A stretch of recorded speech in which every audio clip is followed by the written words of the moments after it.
নমস্কার বন্ধুরা, সবাই কেমন আছেন? আশা করি খুব ভালো আছেন। আপনাদের আশীর্বাদে আমিও খুব ভালো আছি। কাকুলি ব্লগে আপনাদের স্বাগত জানিয়ে আমার শুক্রবারের সকালটা শুরু করে দিলাম। আমার সকল ভাই বোনদের জানাই জয়গুরু। তো বলে সকালবেলার ব্লগটা আমি শুরু করে দিলাম। পুরো ব্লগটি দেখতে থাকুন। তো চলুন এখন চা বসিয়ে নিই। ভাত ডাল তো বসিয়ে দিয়েছি, চাটা বসিয়ে আপনাদের আজকে বাগানে নিয়ে যাব। কেন আমার চা ফুটতে প্রায় 10 মিনিট সময় লাগে। তো 10 মিনিট সময়টা আমি বাগানে যাব, একটা কাজ আছে। আপনারাও চলুন আমার সাথে বাগানে। তো চলুন, বাগানে চলে এসেছি। এবার বাগানে কেন এসেছি, আজকে তো সকাল থেকে প্রচুর বৃষ্টি পড়ছে। এই দেখুন বাগানে এসেছি কেন জানেন বন্ধুরা? এই ডাঁটাটা তুলবো।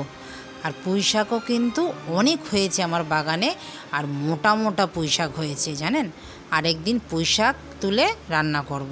তো চলুন, ডাঁটা তোলা হয়ে গেছে, ডাঁটাটা এবার ধুয়ে নেব, মাটিটা ঝরে যাবে। আর একটা এখানে ভেন্ডি হয়েছে। এই একটা একটা করতে অনেক ভেন্ডি কিন্তু আমি আমার গাছ থেকে তুলে নিয়েছি। তো চলুন, ভেন্ডিটাও তোলা হয়ে গেছে। বৃষ্টি পড়ছে, ভিজে যাব। বাইরে প্রচুর বৃষ্টি পড়ছে, ঝিরঝির ঝিরঝির করে বৃষ্টি পড়ছে। আমার চা এখানে হয়ে গেছে। সকালবেলার চাটা বেশ ভালো করে খেলে পড়ে না, সারা দিনটাই ভালো যায়। সকালবেলার চাটা যদি ভালো হয়, দেখবেন দিনটা ভালো যায়। লক্ষ্য করবেন বন্ধুরা। চলুন, সকালবেলার চাটা না ওই জন্য বেশ ভালো করে খেতে হয়। তো আমিও কিন্তু চেষ্টা করি সকালবেলার চাটা বেশ যে খাবো বেশ ভালো করে বানিয়ে নিয়েছি। তো চলুন, দাদা আর আমি চাটা আগে খেয়ে নিই। মেয়ের ম্যাম এসছে, মেয়ের ম্যামকেও আমি চা দিয়ে এসছি। আমরা দুজন চাটা খাওয়া হয়ে গেল আমাদের। তো এবার ডাঁটাটা যে তুলেছিলাম সেই ডাঁটাটা এখন কেটে নিচ্ছি। আর ওইখানে সয়াবিন সেদ্ধ করতে বসিয়ে দিয়েছি। ভাত ডাল আমার ফুটে গেছে, ডাল ভাত আমার হয়ে গেছে, নামিয়ে নিয়েছি। এই সয়াবিনটা সেদ্ধ হয়ে গেছে। এবার সয়াবিনটা আমি জলটা ঝরাতে দিয়ে দিলাম একটা স্ট্রেনারে। আর এইখানে একটা কড়াইয়ের মধ্যে কিছুটা জল দিয়ে ডাঁটাগুলো দিয়েছি, কাঁঠাল দানা দিয়েছি, একটু নুন দিলাম, দিয়ে সেদ্ধ করতে বসিয়ে দিলাম। সেদ্ধ করতে বসিয়ে মেয়ের চুলটাকে বেঁধে আসলাম।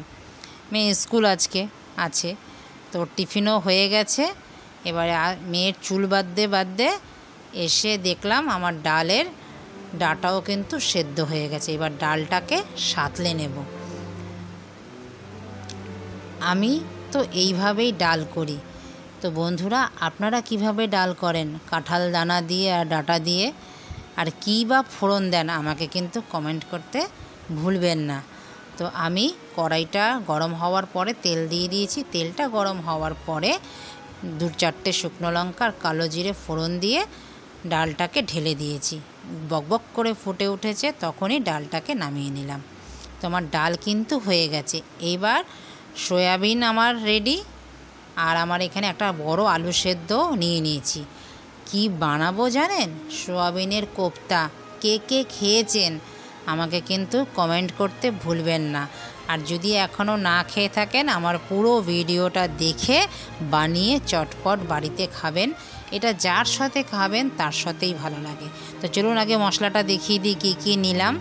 এখানে গোটা গরম মশলা নিয়েছি, সাহা জিরে সাহা মরিচ নিয়েছি, তেজপাতা নিয়েছি। গুঁড়ো গরম মশলার মধ্যে গুঁড়ো মশলার মধ্যে নিয়েছি হলুদ, নুন, জিরে আর ধনিয়া গুঁড়ো, আর কাজু কিশমিশ বাটা, আদা লঙ্কা বাটা, আর কেওড়ার জল, গোলাপ জল আর দুধ 1 কাপ।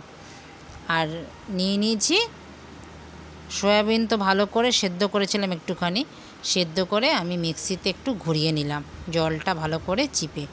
আর এখানে আলুটাকে একটু গ্রেট করে নিচ্ছি। একটাই দিয়েছি বড় আলু, আমার গ্রেট করা হয়ে গেল। এবার চলুন মশলাপাতিগুলো দিয়ে এর মধ্যে দিয়ে দিলাম স্বাদ অনুযায়ী নুন। এবার দিয়ে দিলাম একটু পরিমাণ মতো চিনি, আর দিয়ে দিলাম কর্নফ্লেভার, ধরুন এই 1 চামচ থেকে 1.5 চামচের মতন। আর দিলাম একটু আদা লঙ্কা পেস্ট দিয়ে ভালো করে মেখে নিলাম চটকে। আর এইরকম গোল গোল করে আমি রেখে দিলাম একটু 10 থেকে 15 মিনিট এটা রেস্টে থাকবে। চলুন এটা ঢেকে রাখি আর বাকি কাজগুলো এবার করতে থাকি। ততক্ষণে জায়গাটাও পরিষ্কার করে নিই আর কিছু বাসন আছে চটপট করে মেজে নিই। কোড়ানিটা যেটা দিয়ে আমি আলুটা গ্রেট করলাম, সেই গ্রেটের মেশিনটাও ভালো করে ধুয়ে রাখতে হবে, না হলে জং পড়ে যাবে। ধুয়ে আবার মুছে রেখে দেব। এইটা আমার খুব সুবিধা হয়েছে। এটা না আগে একটা ছোট ছিল, তো ওটা দিয়ে খালি নিচে পড়ে যেত। এটা কিন্তু দাঁড় করিয়ে করলে বেশ সুবিধা হয়, আমি দেখলাম। তো এটাকে যত্ন করে রেখে দিতে হবে। এটা স্মার্ট বাজার থেকে নিয়ে এসেছিলাম, বেশি দামও মনে হয় নেয়নি। তো চলুন, হয়ে গেছে আমার সব কাজ। এইবার একটু হাতের মধ্যে একটু তেল মেখে একটা ফ্রাই প্যান আমি গ্যাসে বসিয়ে দিয়েছি, তাতে একটু তেল দিয়ে দিয়েছি, দিয়ে টিক্কার মতন এগুলোকে সব ভেজে নেব। উল্টে পাল্টে ভালো করে দেখুন লাল করে কিন্তু ভেজে নিয়েছি। ও এগুলো কিন্তু শুধু এরকম ভাজা খেতেও কিন্তু খুব ভালো লাগে, জানেন বন্ধুরা। আমি তো মানে দুটো ভাজা তুলে রেখেছি, ভাত দিয়ে খাবো, আবার এমনি শুধুও খেতে পারেন, চা দিয়েও খেতে পারেন, খুব ভালো লাগে খেতে। আর বাকিগুলো যা ছিল সব আমি আগে ভেজে নিলাম। এবার কড়াইতে তেল দিয়ে দিলাম, তেল কিন্তু গরম হয়ে গেছে। এবার দিয়ে দিলাম তেজপাতা, শুকনো লঙ্কা, গোটা গরম মশলা, সাহাজিরা, সাহামরিচ। এটা একটু ভাজা ভাজা হওয়ার পরে আমি দিয়ে দেব আদা আর লঙ্কা পেস্ট।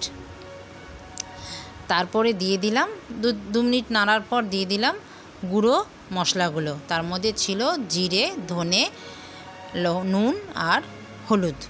তারপরে দিয়ে দিলাম টমেটো, তারপরে দিয়ে দিলাম একটু চিনি, তারপরে দিয়ে দিলাম কাজু কিশমিশ পেস্ট। এবার দিয়ে ভালো করে নাড়ব। নাড়ার পর একদম মশলা থেকে তেল ছেড়ে যাবে। তারপরে দিয়ে দিলাম দুধ, যে রেখে দিয়েছিলাম কেওড়ার জল, গোলাপ জল আর দুধ, সেই দুধটা দিয়ে দিলাম। এবার একটু ফুটে যাওয়ার পরে এবার কোপ্তাগুলো সব দিয়ে দিলাম, দিয়ে 2-4 মিনিট ফুটিয়েই নামিয়ে নিলাম। তো বন্ধুরা, আপনারা এর মধ্যে কিন্তু ঘি দিতে পারেন। আমার ঘিটা ঠাকুর ঘরে বলে আমি আর গেলাম না, দিলাম না। আপনারা দিতে পারেন, বাটারও দিতে পারেন, খুব ভালো লাগবে খেতে। যা দিয়ে খাবেন তাতেই ভাল লাগবে। এটা পরোটা, রুটি, পোলাও যা দিয়ে খাবেন, একবার খেয়ে দেখবেন, তারপরে আমাকে কমেন্টে জানাবেন। চলুন, খেতে খেতে কিন্তু অনেকটা ভাত খেয়ে নিয়েছি। আর বন্ধুরা, আপনারা কিন্তু এর মধ্যে জানেন তো পেঁয়াজ, আদা, রসুনও দিয়ে বানাতে পারেন। আমি যেইভাবে বানালাম সেম পদ্ধতিতেই আপনারা বানাবেন। আমার যেহেতু আজকে শুক্রবার ছিল, তো আমি আজকে পেঁয়াজ দিইনি, নিরামিষই বানিয়েছি। পেঁয়াজ দিয়ে বানালে মনে হবে পুরো চিকেনের কোপ্তা খাচ্ছেন। আমি চিকেনও এইভাবে বানাই অনেক সময়, আপনাদের সাথে আমি আবার যখন বানাবো শেয়ার করব। তো বন্ধুরা, ভিডিওটা কেমন লাগলো? যদি ভালো লেগে থাকে লাইক, কমেন্ট, শেয়ার করতে কিন্তু ভুলবেন না। চ্যানেলটিকে সাবস্ক্রাইব করে রাখবেন, পাশে থাকা বেল আইকনটি প্রেস করে রাখবেন। আমি যখন এই রকম সুন্দর সুন্দর ভিডিও আপলোড দেব, সববার আগে আপনাদের নোটিফিকেশান পৌঁছে যাবে। আপনাদের মূল্যবান সময় অনুযায়ী পরে ভিডিওটা আবার দেখে নিতে পারবেন। তো বন্ধুরা, দেখা হচ্ছে পরবর্তী ব্লকে। নতুন একটি ব্লগ নিয়ে আবারও আপনাদের সামনে হাজির হয়ে যাব। ততক্ষণে সবাই ভালো থাকবেন, সুস্থ থাকবেন। আর ভিডিওটা কেমন লাগলো আমাকে লাইক, কমেন্ট, শেয়ার করতে কিন্তু করে জানাবেন, তাই তো বন্ধুরা? আর আপনারা অতি অবশ্য এইভাবে বানিয়ে খাবেন, দেখবেন অসাধারণ একটা রেসিপি। নিরামিষের দিনেও ভাল লাগে, এমনিও ভাল লাগবে। তো সবাই ভালো থাকবেন, সুস্থ থাকবেন। নমস্কার।